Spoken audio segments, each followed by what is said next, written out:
থালাটা ধরে টানছে।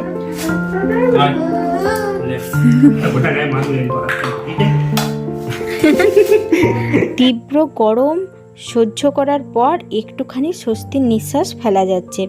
তার কারণ কাল বিকালে কালবৈশাখী হয়েছে, আর নতুন বছরে এই প্রথমবার কালবৈশাখী। তো আজকে সকালটা দেখো মেঘলা হয়ে আছে, আর একটু ঠান্ডা ঠান্ডা বেশ আবহাওয়াও আছে। আজকেও মনে হচ্ছে বৃষ্টি হবে। তো সবাই এখন স্বস্তির নিঃশ্বাস ফেলছে। আর তাই ভাবলাম, আর এই আবহাওয়াতে ভাবলাম যে একটু পোলাও বানালে মন্দ হয় না। তো পোলাও বানাবো, এই জন্য দেখো এখানে মশলা নিয়ে নিয়েছি। তো পোলাওয়ের উপরে যে মশলাটা ছড়াবো তার জন্য এই মশলাগুলো নিয়েছি।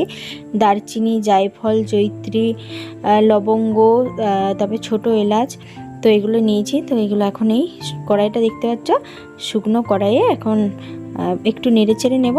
তারপর বাদবাকি যেগুলো লাগবে সেইগুলো ভাজবো। তো নমস্কার বন্ধুরা, সকলে কেমন আছো? আশা করি প্রত্যেকেই খুব ভালো আছে। তো আমরাও খুব ভালো আছি। আর রিয়া স্টোরির আর একটা ব্লগে তোমাদের সকলকে স্বাগত জানাই। তো আজকে একেবারে অন্য রকম একটা ব্লগ নিয়ে তোমাদের সামনে চলে আসছি।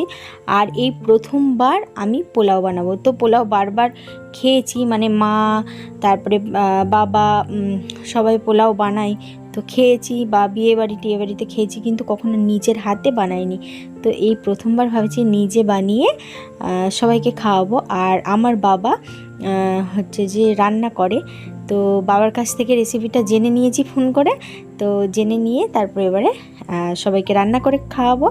আর কেমন পোলাও বানাবো সেটাও তোমাদের সাথে শেয়ার করবো। তো চলো ভিডিওটা দেখতে থাকো। আর কথা বলতে বলতে এইদিকে দেখো আমার মশলাগুলো ভাজা হয়ে গিয়েছে। আর এবারে কড়াইয়ের মধ্যে একটু ঘি দিয়ে দিলাম। আর ঘির মধ্যে যে দেখো কাজু বাদাম আর কিশমিশটা ভেজে নিচ্ছি। আর এই যে দেখো আমার কাজু কিশমিশ বেশ লাল লাল করে ভাজা হয়ে গিয়েছে, আর বেশ মানে ঘিয়ের গন্ধ উঠছে, বেশ ভালো লাগছে। আর এই যে দেখো এখন বসেছি মশলাগুলো গুঁড়িয়ে নেব। ওই যে ভাজা মশলাগুলো, মানে শুকনো খোলায় যে মশলাগুলো ভেজেছি, তো সেগুলোই হচ্ছে যে এখন গুঁড়িয়ে নেব। আর এই যে হামালদিস্তাটা, এটাতেই গুঁড়িয়ে নিচ্ছি। তো অল্প জিনিস আর মিক্সিতে গুঁড়াবো না, এটাতেই গুঁড়িয়ে নিচ্ছি। তো এই হামালদিস্তাটা কিনে খুব কাজে এসেছে, মানে অল্প কোনো জিনিস বেশ খুটখুট করে গুঁড়ানো হয়ে গেছে।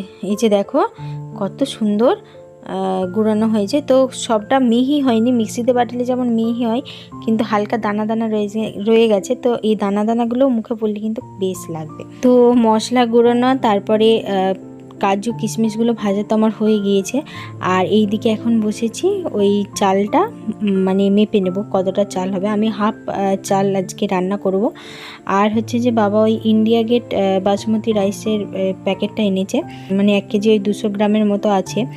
তো চলো এটাকে এখন মাপ করে নিচ্ছি। তো থালার মধ্যে ঢেলে নিলাম। আর এই যে এই বাটিটা দেখতে পাচ্ছ, এই বাটিটা হচ্ছে আমাদের মানে চালের বাটি। তো এই বাটিতেই চাল মাপ করে আমাদের ভাত রান্না হয়। তো আমরা 6 জন লোক, এই বাটিটা 3 বাটি চালে আমাদের একবেলা হয়ে যায়। তো তার জন্য এই বাটিটার ভাবছি মাপ করে নেব। তো এই বাটিটা দেখো 4 বাটি চাল হয়েছে। তো তাহলে আমি 2 বাটি চাল নেব। তো 2 বাটি চাল হাফ হাফ করে নিলাম। আর এবারে চলো, তো চাল তো মেপে নিলাম, আর এই বাটিটারই মাপ করে চিনি মেপে নেব। আর এবারে চলো পোলাওয়ের ভাতটা করে নিই। এই যে দেখো এই হাঁড়িটার মধ্যে পোলাওয়ের ভাতটা রাঁধবো। আর এই যে দেখো জলটা মানে বেশ গরম হয়ে গেছে, টকবক করে উপর দিয়ে ফুটছে। তো এর মধ্যে এখন ওই গোটা লবঙ্গ আর তেজপাতা দুটো দিয়ে দিলাম, মানে গন্ধের জন্য। আর এবারে চালটাকে দিয়ে দিচ্ছি হাঁড়ির মধ্যে। আর এই দিকে হচ্ছে যে আমি হচ্ছে ঘুগনির রং নিয়েছি।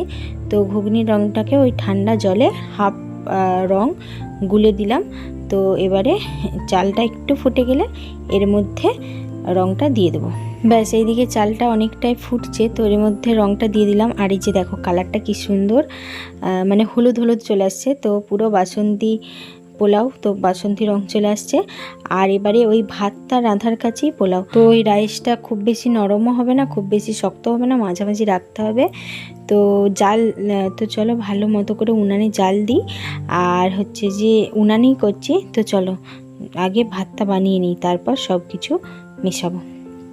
তো এই যে দেখো ভাতটা বানিয়ে নিয়েছি, আর কি সুন্দর রঙটা এসেছে দেখো, একেবারে হলুদ, দারুণ দেখতে লাগছে কিন্তু। আর মানে ভাতটা কিন্তু খুব বেশি নরমও হয়নি, শক্ত হয়নি, মিডিয়াম হয়েছে বেশ। মানে তাকে ভালো করে ভাতটাকে নামিয়ে দিয়েছি। আর এখন বসেছি এর মধ্যে সমস্ত চিনি, ঘি এইগুলো মেশাতে। আর কি গরম, হাত দেওয়া যাচ্ছে না, এত গরম। তো গরম অবস্থাতেই চিনিটা না মাখালে কি বলো তো মানে মিষ্টি হবে না, গলবে না চিনিটা, ওই জন্য বসে পড়েছি সব কিছু মাখাতে। আর এই যে ঘিটা পরিমাণ মতো দিয়ে দিলাম, আর একটু নেড়ে ছেড়ে এর মধ্যে এবারে ওই কাজু কিশমিশ যেগুলো ভেজে রেখেছিলাম ওইগুলো উপর থেকে দিয়ে দিলাম। আর এই যে চিনিটা যে পরিমাণটা মেপেছিলাম, তো সেই চিনিটা এর মধ্যে দিয়ে দিলাম। তো ভালো করে সমস্তটা মিশিয়ে নিই।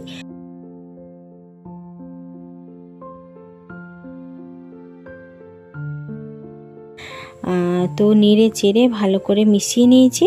চলো পোলাওটাকে এবারে ঢাকা দিয়ে রাখছি যাতে মানে গরম থাকে।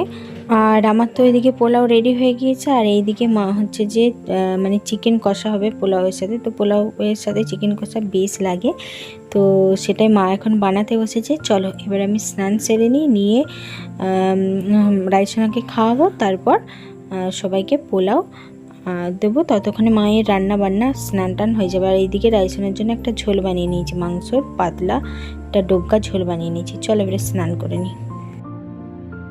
ব্যাস, এই যে পোলাও, কি সুন্দর দেখতে হয়েছে দেখো। পোলাওটা খেতে কেমন হয়েছে জানি না, তো সবাইকে দেব, তারপর মানে সবাই খেয়ে বলবে যে কেমন হয়েছে। তবে বেশ ঝরঝরে হয়েছে। একটু প্রথমের দিকে ভয় পাচ্ছিলাম যে হয়তো একটু মানে নরম হয়ে গেছে, একটু ঘাটা ঘাটা হবে, তারপর দেখছি না বেশ ঝরঝরে হয়েছে। আর মা এদিকে পোলাওটা বেড়ে দিচ্ছে সবার থালায়। আর এই যে দেখো লাল লাল চিকেন কষাও রেডি, আর বেশ রাজকীয় খাবার লাগছে। আর আমাদের মতো মধ্যবিত্তদের কাছে তো এই পোলাও আর চিকেন মানে একেবারেই রাজকীয় খাবার।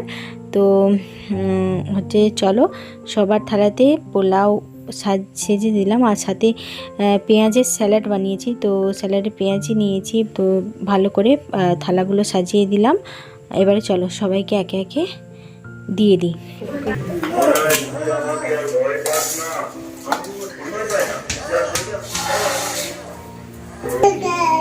কেমন হয়েছে বলো?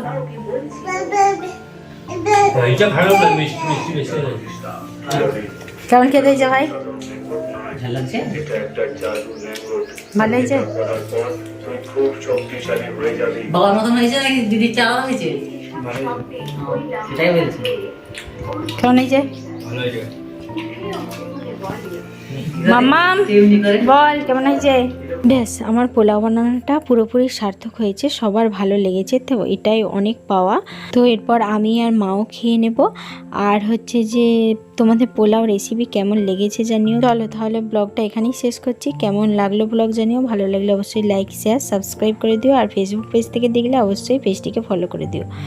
আর দেখো মামহামকে তো পোলাও দেওয়া হয়নি, ওকে শুধু মাংসের ঝোল বানিয়েছিলাম, তো সেটা দিয়ে ভাত দিয়েছিলাম। তো মামহামকে এখন মানে পোলাও দেওয়া হয়নি, ওর বাবার সামনে বসে ও কি কি কাণ্ড কারখানাটা করছে শুধু দেখো একবার।